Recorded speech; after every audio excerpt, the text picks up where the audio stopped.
오늘 함께 하실 본문은 로마서 8장 1절과 1절에서 4절입니다. 교독하겠습니다. 그러므로 이제 그리스도 예수 안에 있는 자에게는 결코 정죄함이 없나니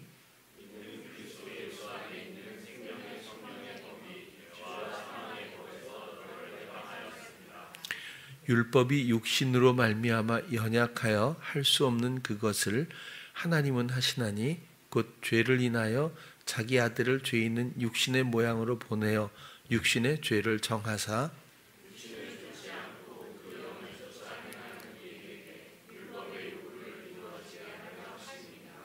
아멘. 오늘도 너무 잘 아시는 대목 9절입니다. 조금 다른 측면에서 서로 또 내용을 나누겠지만 함께 좀 집중해서 마음으로 살펴보기를 원하고요. 이 세상은 당연히 영적인 영역이 있다면 육적인 영역이 있고 세상이 있다면 하나님의 다스림, 하나님의 나라가 분명하게 있습니다. 모든 사람들은 그러나 육에서 출발하게 되어 있고 세상의 가치에 따라 살아가죠. 쉽게 조금만 생각해 봐도 우리의 몸은 부모님으로부터 물려받았습니다. 부모님의 사랑의 결실로 태동이 되고 급속하게 성장해서 우리가 부모님을 닮은 성품과 또 모양을 가지고 이 세상에 태어나서 인생을 살아가기 시작하지요. 그러나 이 몸은 원래 영원히 우리가 사용하고 부여받은 몸이 아니라 진짜 하나님이 영원히 사용할 그 몸, 썩지 아니할 그 몸을 부여받기 위해서 잠시 동안 걸치는 의복, 전리와 같은 그런 역할을 하는 게 아닐까 뭐 그런 생각을 해보기도 해요. 당연하게 영이 있으면 육이 있고 그리고 영적 생명이 있으면 또 육적 생명도 있고 몸이 있으면 신령한 몸도 분명히 있습니다. 육은 썩어질 것에 불과하고 세상은 그 무대일 뿐입니다. 절대 육과 세상이 전부일 수는 없죠. 그럼에도 많은 사람들은 육신의 것을 추구하고 세상에 수용된 채로 썩어질 것을 심어 썩지 아니할 것을 얻지 못하고 그저 썩는 것으로 끝나가는 것 아닌가 생각될 때가 많습니다. 우리의 육체는 심어지기 위한 것입니다. 썩어지기 위한 것입니다. 버리기 위한 것입니다. 죽기 위한 것이고 죽게 되어 있습니다. 우리의 경영은 하나님의 다스림으로 반드시 전환되어야 합니다. 그래서 우리의 다스림이라고 하는 이 경영의 과정이 경험된다고 생각합니다. 이 모든 또 전환의 책임은 전적으로 자신에게 있죠. 하나님은 우리를 도우시지만 강요하시지는 않습니다. 오늘 이 본문의 1절부터 보면 예수 그리스도 안에 있는 자에게 예수 그리스도 안에 있는 자에게 아까 대표기도해 주신 양 권사님 이야기하신 대로 우리가 잘 아는 대로 우리는 가지이지 절대로 나무가 될 수가 없습니다. 어떤 식물은 가지를 잘라서 그저 땅에 꽂으면 소생한다고 하지만 우리는 그럴 능력도 없고 그럴 존재도 아니죠. 우리는 오직 나무에 붙어 있을 때 비로소 자기 자리를 찾게 됩니다. 그리스도 예수 안에 있는 자는 1절부터 4절까지만 보더라도 그러므로 이제 그리스도 예수 안에 있는 자에게는 이것이 아주 소중한 분명한 전제입니다. 결코 정죄함이 없다. 죄를 묻는 법, 심판, 판단받지 않는다라고 하는 말이겠지만 정죄라고 하는 카타크리마라고 하는 이 단어는 당연히 심판, 판단 혹은 불리한 판결 그런 뜻입니다. 2절에서도 보면 이는 그리스도 예수 안에 있는 생명의 성령의 법이 죄와 사망의 법에서 너를 해방하였습니다. 여기서 생명의 성령의 법, 죄와 사망의 법, 이 법을 무엇으로 해석하느냐에 따라서 그 내용에 대한 이해는 분명히 달라지리라고 봅니다. 이 노모스라고 하는 단어를 저는 원리라고 설명을 드려보았죠. 당연히 원리란 뜻이 있습니다. 그러나 많은 분들은 율법으로 아마 해석하기를 원하시는 게 아닐까 싶어요. 그러나 율법이라고 하는 것은 하나님의 말씀인데, 이것은 여기서는 조금 어려운 것이 생명의 성령의 율법이 그러면 이해가 되는데, 죄와 사망의 율법에서 이렇게 하면 조금 그죠? 뭔가 어긋남이 있겠죠. 그래서라도 여기서는 원리로 보는 것이 훨씬 우리 삶에 더 이해가 되지 않겠나라는 거예요. 노모스라는 것이 원리란 뜻이기도 하니까요. 그게 생명의 성령의 원리가 죄와 사망의 원리에서 우리를 해방했다. 이렇게 일단 또 말씀을 드립니다. 해방이란 말도 자유롭게 하다, 면제되다, 그런 뜻입니다. 3절로 가볼게요.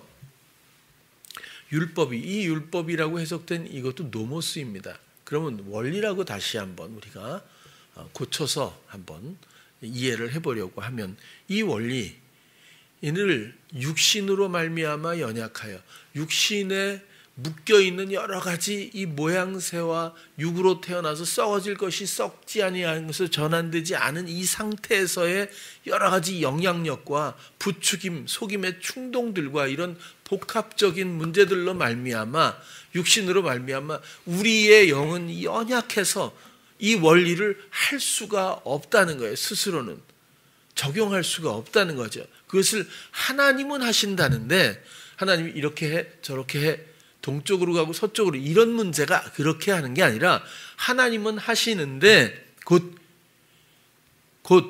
죄를 인하여, 제발 도덕적인 것으로 생각하지 마세요. 그러면 한 걸음도 못 걷습니다. 하마르티아, 하나님의 뜻에서 모두 어긋난 모든 것들입니다. 그리고 하나님을 배신하고 하나님의 의롭지 않은 불의, 반대편의 모든 시도들이며 모든 개념이며 모든 영역들입니다. 의에 반대되는 개념이기 때문에 그렇지 않습니까? 우리의 죄 때문에 결국 생명의 성령의 이 원리를 우리가 감당을 못하게 되는데, 또 마음은 원이로도 안 되기 때문에 연약하다는 표현으로 설명해주고 있는데, 곧 이 우리 안에 이 죄를 해소해야 비로소, 해결해야 비로소 생명의 성령의 원리로 우리가 전환될 텐데, 그냥은 죄와 사망의 굴레에서 벗어날 수가 없기 때문에. 그런데 이 죄를 인하여 자기 아들을 죄 있는 육신의 모양으로 보내어 육신의 죄를 정하사. 자, 우리의 이 죄를 해결하기 위해서 하나님께 어긋나는 모든 행함과 그 삶의 원리들, 이 모든 이런 영향력들, 이 모든 것들을, 또 속임의 충동이라고 하는 이 영향력들, 관계들을 다 해소하기 위해서 자기 아들을 죄 있는 육신의 모양으로, 이것은 죄 있는 육신, 이것은 하마르티아 사륵스입니다. 사륵스는 인간성, 몸, 육체 이런 뜻이거든요. 하마르티아는 당연히 죄잖아요. 죄의 육체, 죄의 몸, 죄에 물들어버린 인간성, 뭐 이렇게도 생각할 수 있겠죠. 그래서 죄 있는 육신, 하마르티아 사륵스인데, 그 모양은 같아지게 하다, 이런 뜻입니다. 죄 있는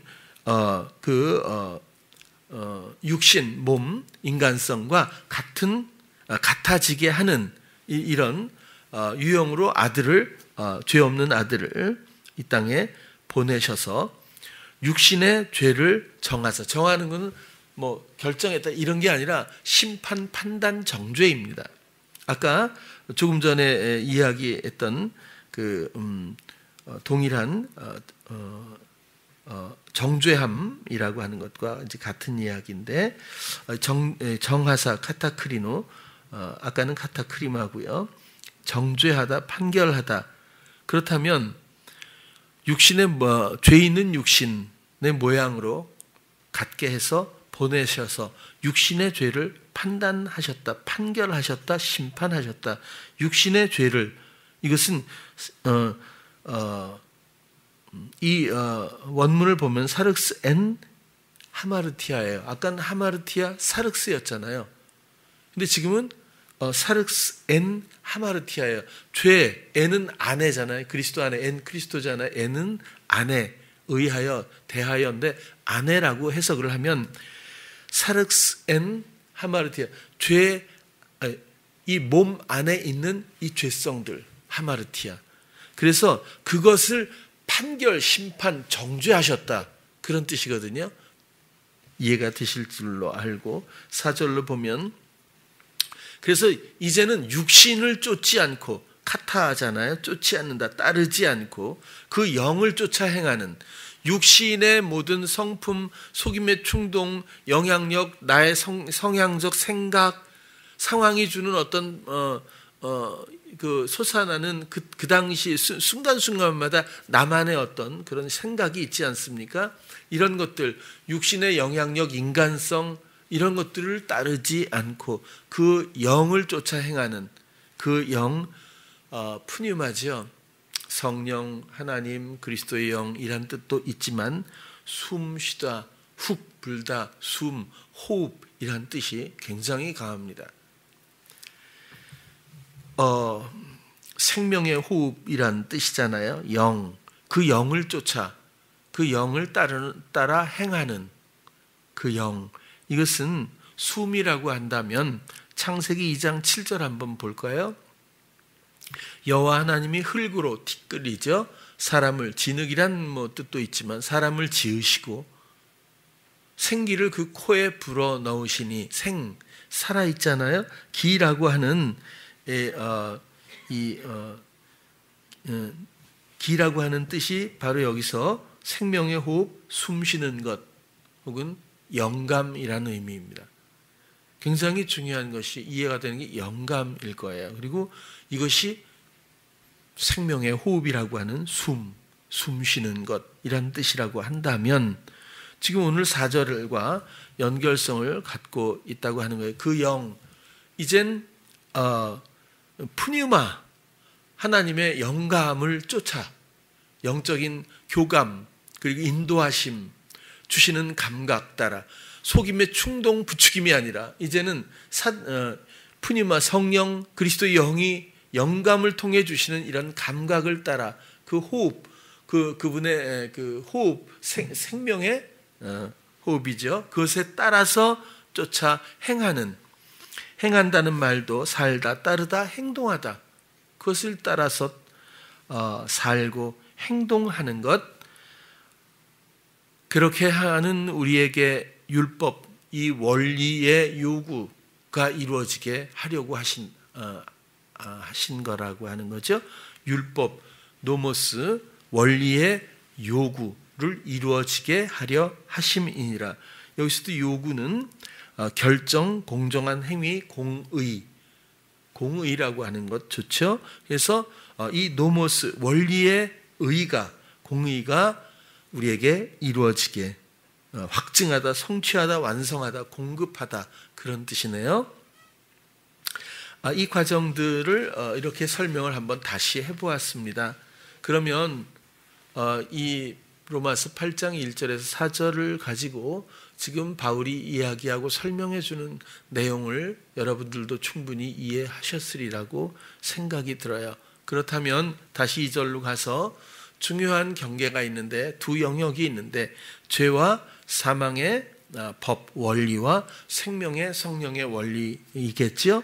죄의 의미, 사망의 의미, 생명의 의미, 성령의 의미가 다시 한번 아시겠지만 중요하니까 설명을 드리면 죄의 의미, 죄는 에덴에서 시작했고 사단의 부추김에 따라서 선악과를 따먹은 그것으로 말미암는 모든 과정들 그 시작이 죄인데 선악과는 아시다시피 사과가 아니죠. 이것은 오히려 선악을 알게 하는 나무의 열매입니다.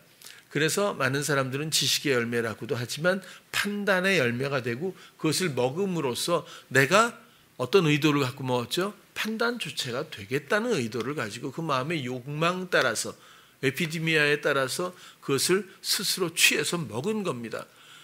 묶어놓고 사단이 입을 벌리게 해서 사단이 꾸겨 넣은 것이 아니라는 데 큰 문제가 있는 겁니다. 그래서 이런 동의 자체가 죄성의 가장 큰 골격이라고 느껴지는 거죠. 어쨌든 지금도 사단의 부추김은 모든 사람에게 내면에서 끊이지 않습니다. 그래서 선악과를 먹은 것, 그것이 죄의 시작이고 판단 주체가 되고 결국 경영 주체가 되어버린 것, 그것이 하나님에 대한 배신으로 설명되는 거죠. 이것이 나의 삶이 되어버렸습니다. 도덕적인 죄의 개념은 세상적이고 육신적인 개념일 뿐입니다.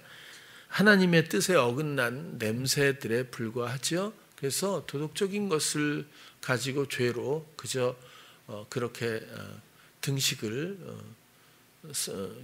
성립을 시켜놓으면 우리가 진정한 죄와 의에 접근하기가 어려워지는 것 같다고 말씀을 드리는 거예요. 사망의 의미도 그렇게 우리가 판단 주체가, 우리가 다스리는 경영 주체가 됨으로써 하나님과 관계가 상실됐고 하나님이 화가 나서 그러는 것이 아니라 우리가 하나님을 버린 형국으로 하나님의 신실하심, 사랑에 대한 배신으로 말미암아 그렇게 하나님과 관계가 단절되고 말았습니다. 그 자체를 다나토스, 사망이라고 정의하는 거죠. 성령의 의미, 성령이 과연 나에게 어떤 관계에 있고 무엇을 하시는 분일까? 어찌 보면 은혜나 은사 혹은 은사 체험으로 말미암아 어떤 인격적 경험을 하게 될 때 성령을 만났다고, 또 성령을 체험했다고, 성령 충만하거나 성령 세례를 받았다고 말할 수도 있을 것입니다. 늘 그래 왔으니까요. 그러나 좀 더 자세히 살펴보면 성령이 처음으로 보편적으로 임하셨을 때 마가의 다락방에서 있었던 일은 모든 사람들의 입술을 주장했던 일이지 않습니까? 누차 말씀드리지만 그것이 우리의 삶의 이해와 무슨 상관이 있겠습니까? 더 중요한 것은 많은 사람들이 모두가 마가의 다락방에서 일제히 방언을 시작을 했는데 어느 누구도 자기가 하는 말을 자기가 몰랐다는 겁니다. 우리가 살면서 내가 하는 말을 내가 모르고 하는 말이 어디 있겠습니까? 그런데 자기가 하면서 자기가 무슨 말을 하는지 모른다는 이것이 인격적이라고 말할 수 있겠습니까? 하나님은 우리를 지우려고 하시는 것이 아니라 우리를 선용하시길 원하시죠. 우리의 입술의 주인 되셔서 이제 내가 무슨 말을 하는지도 모를 만큼 나를 사랑하셔서 나를 주장하시겠다는 것 아니겠습니까? 나를 소멸시키고 정죄하고 판단한 다음에 너 위에 군림하리라, 너를 새롭게 하리라가 아니라 지금의 나에게 오셔서 나의 삶을 이제 회복시켜 주시겠다고 하시는 그 첫 번째 사건이 바로 성령의 임재이며 그분이 하신 일은 모든 사람들의 입술에 자신도 알지 못하는 말을 시작했다는 것 아니겠습니까? 그렇다면 그분의 경영이, 그분의 다스림이 이제 사모하는 모든 사람들의 마음의 주인이 되시고 또 생각의 주인이 되시고 그리고 입술의 주인이 되시겠다고 하는 그 첫 번째 표현입니다. 그들의 마음은 온전히 마가의 다락방에서의 모여있던 모든 사람들의 마음은 사모했던 사람들이고 또 주님이 말씀하신 그대로 성령을 기다리고 또 의탁하기 위해서 오직 마음의 방향성을 가지고 기도했던 사람들입니다. 그렇게 마음의 마음짓이라고까지밖에 드리기도 했던 저의 표현대로 마음을 드렸던 모두에게 어김없이 성령께서는 다시금 경영을 시작해 주셨다. 이것이 신약의 보편적인 복음의 시작이라고 생각을 합니다. 그렇다면 지금 우리가 내가 알지 못하는 말을 해야 하는 것이 아니라 바울도 그렇잖아요. 사모는 하되 사람들 앞에서 하지 말라고 하는 것. 이건 왜냐하면 그분이 나를 주장하시는 원리에 둘의 행복은 있겠지만 주님과 성령과 모든 사람들이 나도 알지 못하는 말을 함으로써 또 이런 어떤 은사, 영적인 이런 은사로 말미암아 혹시 연약한 사람들의 시험을 위해서라도 그러지 않기를 바래라고 권면을 해주고 있는 것으로 보아서 이것은 우리 삶의 보편성을 갖기는 어려운 것으로 생각이 되고, 이제는 그런 식이 아니라 이런 원리를 터득한 모든 사람들이 내 안의 교감은 교감이고, 그리고 모든 순간에 말할 때, 생각할 때, 마음에 일어나는 모든 일들을, 감각들을 우리가 바라볼 때마다 이제는 이전의 나의 것이 아닌, 이전의 성품적인 것이 아닌, 이전의 부추김에 의한 것이 아닌 오직 나의 새로운 나를 다스리시는, 나를 도우시는 이 성령으로 말미암아 그 마음을 알게 되고 그 생각을 또 갖게 하시는 그분께서, 생각나게 하시는 그분, 그리고 그 이 표현의 주권을 온전히 드리고자 하는 내 마음을 드리면 내 말과 내 목소리와 내 언어, 한국말이며 또 이런 내 목소리에 이런 말이 지금 표현된다고 하더라도 주인은 당연히 성령이시고, 성령은 궁극적으로 모든 사람들의 그런 주인이 되시길 원하셔서, 그런 다스림의 회복을 원하셔서 방언의 은사라고 하는 놀라운 이런 은사의 사건을 이렇게 표현해 주셨다고도 저는 생각을 해봅니다. 생명의 의미도 이런 성령의 인도를 받고 또 성령이 주장하시는 모든 것에 대한 순응으로 말미암아 펼쳐지는 그런 새로운 삶의 의미와 가치와 개념들이 바로 성령으로 말미암는 성도, 새로운 삶이라고, 영적인 삶이라고 설명할 수 있겠습니다. 그래서라도 이 생명의 성령의 원리와 죄와 사망의 원리에서의 큰 차이는 누가 경영 주체인가일 겁니다. 성령이 나의 주인이라면 당연히 하나님의 생명을 누리는 성도가 되었을 것이고, 아직도 내가 하나님을 믿는다고 하는 신앙생활조차도 내 생각과 내 마음과 내가 원하는 것과 내 말이 정리되지 않고 전환되지 않았다면 그 사람은 죄와 사망의 원리에서 벗어났다고 말할 수 없을 것입니다. 우리는 오늘도 이렇게 이 두 영역에 대한 전환을 가지고 서로 나누기를 원합니다. 이 전환 과정을 세례라고도 표현하고요. 애굽과 가나안이기 때문에 그렇습니다. 세례, 이 가운데 홍해가 있듯이 또 마음의 할례로도 우리가 많이 이야기해왔고, 옛사람의 죽음 혹은 산제사 이렇게도 설명을 해왔습니다. 그런데 이 이전에 살았던 생명력, 그 유형들이 이제는 생명력을 상실하기 위한 것, 그것이 우리의 산제사라고 한다면, 첫 번째로 아까 하람이가 이야기해 준 대로 순간마다 우리가 깨어있지 않고서는 중독적인 성향의 소리를 분별할 수 없답니다. 끌려가면서도 몰라요. 대부분 자각하지 못하고 삽니다. 그래서 온전히 마음으로 주님만 바라고, 주님을 기대하고, 주님을 생각하고, 주님이 나의 주인 되신, 이 나의 왕 되신 사랑의 아들의 나라에 대한 관심사를 내려놓고 나서부터는 우리는 길 잃은 광야의, 그렇죠? 먹잇감일 뿐이다. 이렇게 계속 설명을 드려왔어요. 진지하게 또 얘기하는 거죠. 진지하게 순간마다 우리의 마음과 생각과 우리의 모든 것을 주께 드리시기를 바랍니다. 그냥 상황과 생각, 성향이 주는 생각 따라서 또 연기하듯 굴종의 삶을 끌려가지 말고 제발 우리의 마음과 생각과 입술을, 우리의 모든 감각을 주께 드리는 영감의 풍부함이 있기를 꼭 바라고요. 그리고 중요한 것은 이 모든 것들이 산제사조차도 이 하나님이 기뻐하시는 산제사를 드리라. 이는 너희 드릴 영적 예배다. 산제사가 영적 예배라면 산제사가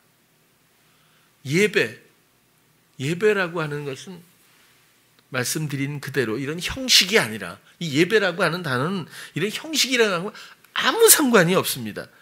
이 라트레이아, 레이투르기아 뭐 이런 그 예배라고 하는 것은 하나님의 사역, 하나님의 일이라고 하는 본래 뜻이 그것뿐입니다. 그렇다면 이것이 번제하고도 연결이 되어 있을 텐데, 우리의 죽음이 아니라 진짜 하나님의 사역은 우리 때문에, 우리의 죄 때문에 오늘 그 본문에 이야기한 대로 독생자 하나님의 사랑하는 아들을 우리의 죄를 해소하기 위해서 죽이신 거죠. 그래서 하나님의 일이자 사역입니다. 사역입니다. 하나님의. 그리고 우리는 이제 이전에 살았던 방식을 집어치우는 그것을 죽음으로 여겨주시는 거죠. 그 산제사를, 마음의 할례의 그 산제사를 하나님이 기뻐하신다고 하는 거고, 그것이 바로 영적으로 하나님의 사역이다. 왜? 아들을 죽여서 우리를 살리는 이것이 하나님의 일이자 하나님의 사역이라고 하는 설명을 우리가 온전히 이해했으면 좋을 것 같습니다.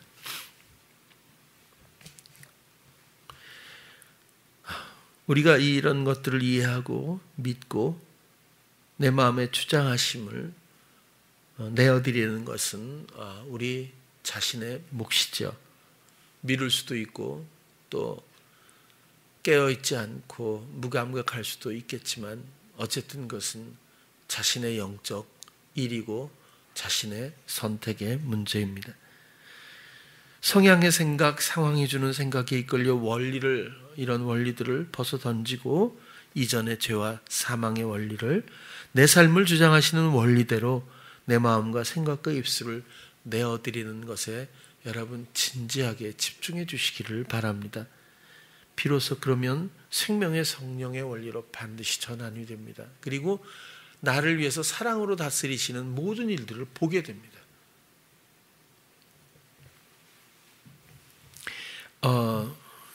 지난주에 우리가 야유회를 다녀왔어요. 오랜만에 첫 번째로는 우리 아기들의 행복을 위해서, 또 우리가 또 오랫동안 코로나 때문에 못했는데 또 단합을 위해서, 또 좋은 시간을 위해서 다녀왔습니다. 아마 어린 아기부터 모두가 다 행복하지 않은 사람은 한 사람도 없었을 거예요.